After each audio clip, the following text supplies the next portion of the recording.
transmitting the heritage of the law to the future, just as others have transmitted it from Nichiren Daishonin to us today. My tongue, where they turn the wheel of the doctrine, the tongue of the original Buddha, turns the wheel of the doctrine, of the teachings, of the ultimate truth of life. Then he said, my throat, where they are born into this world, the throat from which all sounds come. I was thinking this morning, chanting Daimoku and knowing that I'd got to give this lecture, how amazing a thing the throat is, that these incredible, wonderful sounds can come from it. Of course, screams of fear can also come from it. But the sound of Nam-myoho-renge-kyo through the throat is an amazing thing. So the sound from the throat affects all the three realms, doesn't it? The three realms of Ichinen Sanzen, about which Jan Hilgruber wrote in the UK Express. The realm of the self, the realm of society, and the land, the third realm which surrounds us. And it's from the throat that our Daimoku resounds and affects everything around us, creating gradually the Buddha land. So in this way, the sounds of Buddhahood are born, aren't they, into this world. From the throat, they come out through the mouth. My mouth, where they attain enlightenment. We can't hear sounds until they're out of the throat very effectively. The sounds come out through the mouth. And what Nichiren Daishonin taught was that when we chant Nam-myoho-renge-kyo, and we ourselves create the sound, that sound of Buddhahood, we instantaneously become Buddhas. The moment that we chant the words Nam-myoho-renge-kyo, we are in the Buddha state. Or to put it another way round, he said, you are unable to chant Nam-myoho-renge-kyo unless you're in the Buddha state. So something makes one do it, and the doing of it, the cause of doing it, creates Buddhahood immediately. The mouth from which the sounds of Buddhahood enter the world, and when therefore Nam-myoho-renge-kyo is consciously chanted by the bodhisattvas of the earth, they are instantaneously enlightened, because they are chanting Nam-myoho-renge-kyo. So even though we may not realize it, as Nichiren Daishonin said in the Gosho, the true entity of life, the common mortal is the entity of the three properties, or the true Buddha.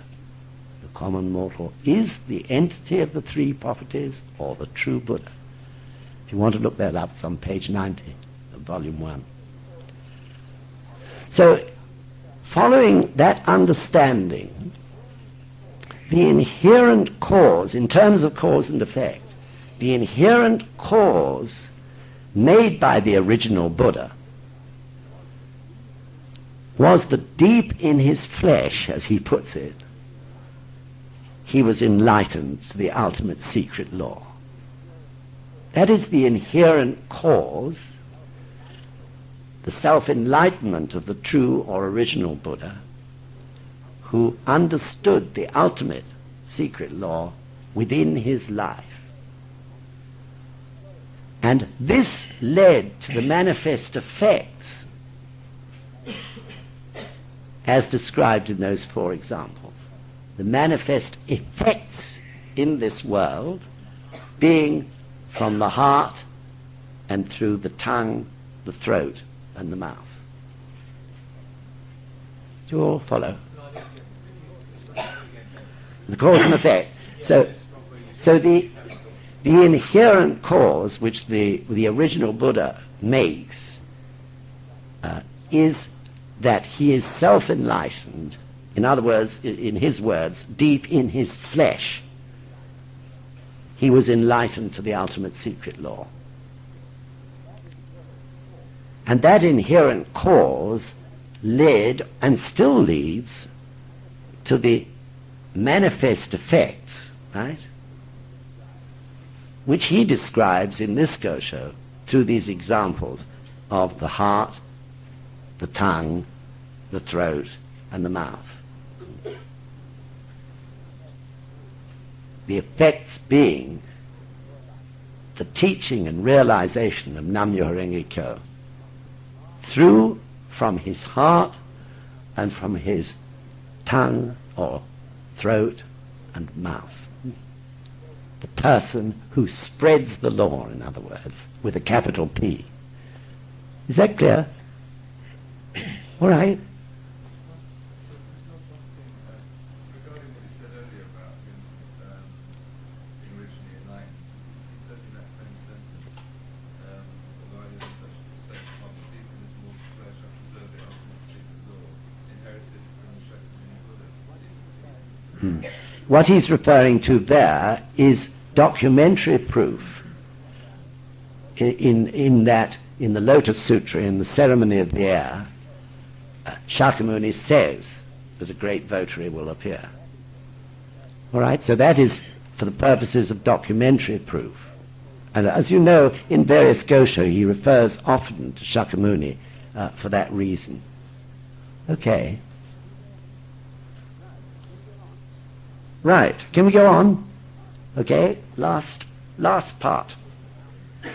Because this mountain is where the wondrous votary of the Lotus Sutra dwells, how can it be any less sacred than the pure land of Eagle Peak? Since the law is supreme, the person is worthy of respect. Since the person is worthy of respect, the land is sacred. The Jinriki chapter reads, whether in a grove, under a tree, or in a monastery, the Buddhas enter nirvana. Those who visit this place can instantly expiate the sins they have committed since the infinite past, and transform their illusion into wisdom, their errors into truth, and their sufferings into freedom. A suffering traveller in central India once came to Munechi Lake to quench the fires of anguish in his heart. He proclaimed that its water satisfied all his desires, just as a cool, clear pond quenches thirst. Although Munechi Lake and this place are different, the principle is exactly the same. Thus the Eagle Peak of India is now here, at Mount Minobu. It has been a long time since you were last here. You should come to see me as soon as you possibly can. I am eagerly looking forward to seeing you. How can I describe your sincerity? In truth, it is splendid. So, of course, in Nichiren Daishonin's time, Mount Minobu, where he lived, became the Eagle Peak, in a sense. The place where all people come to hear the teachings which enable them to attain enlightenment. But once Nichiren Daishonin died, and Nikko Shonin, in accordance with the instructions of Nichiren Daishonin, but on the other hand also pressurized into leaving Minobu through the behavior of the five elder priests, he then established the head temple and the Daigo at Taiseki at the foot of Mount Fuji. So in the Gosho called Sandai Hiho, the Gosho on the three great secret laws, Nichiren Daishonin tells his successors to establish the high sanctuary at the foot of Mount Fuji. And this is what Nikko Shonin did, and of course again Nanja Tokimitsu was deeply involved in that he provided the land. He contributed the land on which the head temple stands to this day. So today the focal point, if you like, the prime point of the Buddha land in world terms or global terms is the head temple of Nichiren Shoshu, where the Daigo Honzen is enshrined. And those words, those who visit this place can instantly expiate the sins they have committed since the infinite past and transform their illusions into wisdom, their errors into truth, and their sufferings into freedom. Those words are often used. when we go on Tosan. Someone is bound to quote them at some time. And even within the head temple, the high priest may sometimes use those words, that quotation, although we don't usually understand what he's saying. So, of course, instantly expiate, as you all know only too well, doesn't mean that when you're at the head temple there's a sort of blinding flash and you've changed all your karma. Nor does it mean necessarily that we have any form of mystic experience whatsoever. But in fact, we do discover afterwards that we begin to change all sorts of karma which we'd never actually perceived before. And this is the meaning of these words. The cause of struggling to go on Tosan is what matters. The cause of going to see Nichiren Daishonin, if you like, whose life is embodied in the Daigo Honzen, that cause is what has the incredible effect of bringing about, triggering off this gradual change in karma, which goes on for maybe years after your visit. So Mr. Toda said, strictly speaking, he said, we need go to worship the Daigo Honzen only once in a lifetime. If we go sincerely to see Nichiren Daishonin, or to chant to the Daigo Honzen in which his life state is embodied, the struggle which that involves, which it always does in one way or another, is the great cause of getting there, the great cause of actually doing it, brings about this amazing effect. Then we find we gradually expiate all our sins since the infinite past and transform illusion into wisdom, errors into truth, and sufferings into freedom.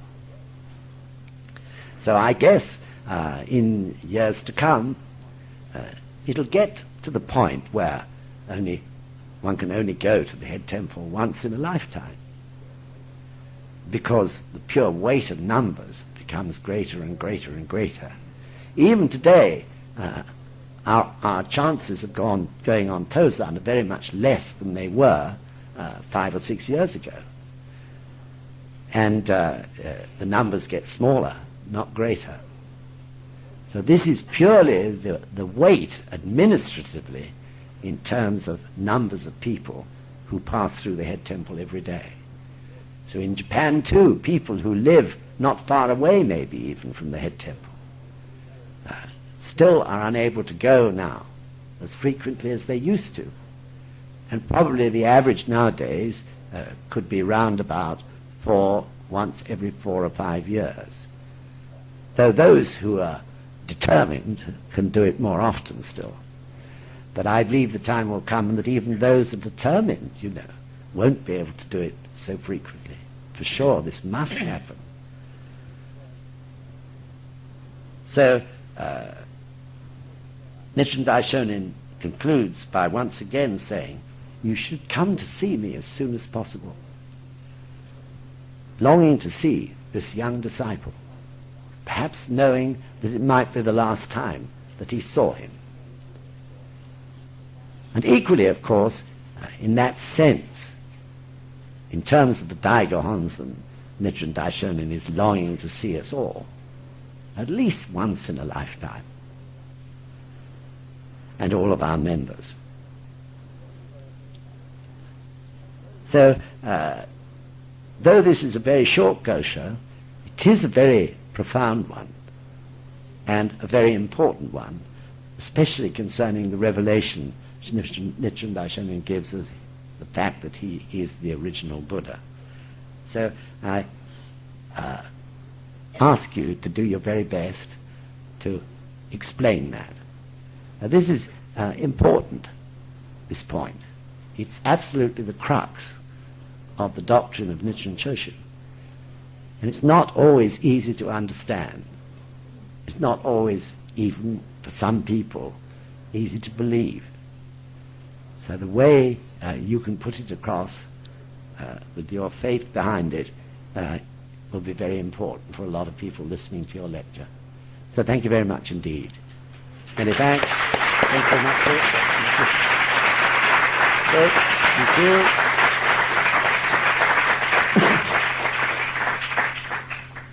I'm getting better at it, aren't I? I've stopped 3 minutes early.